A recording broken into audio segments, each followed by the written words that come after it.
அதிகாரம் 15 பிறனில் விழையாமை. குறள் 148. பிறன் மனை நோக்காத பேராண்மை சான்றோர்க்கு அறனொன்றோ ஆன்ற ஒழுக்கு.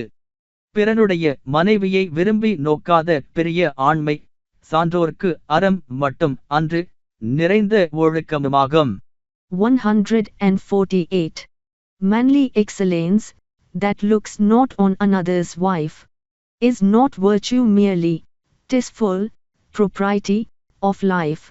That noble manliness which looks not at the wife of another is the virtue and dignity of the great.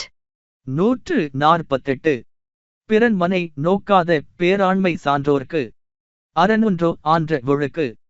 பிறனுடைய மனைவியை விரும்பி நோக்காத பெரிய ஆண்மை சான்றோர்க்கு அறம் மட்டும் அன்று நிறைந்த ஒழுக்கமுமாகும். 148. Manly excellence, that looks not on another's wife, is not virtue merely, 'tis full propriety of life. That noble manliness which looks not at the wife of another is the virtue and dignity of the great.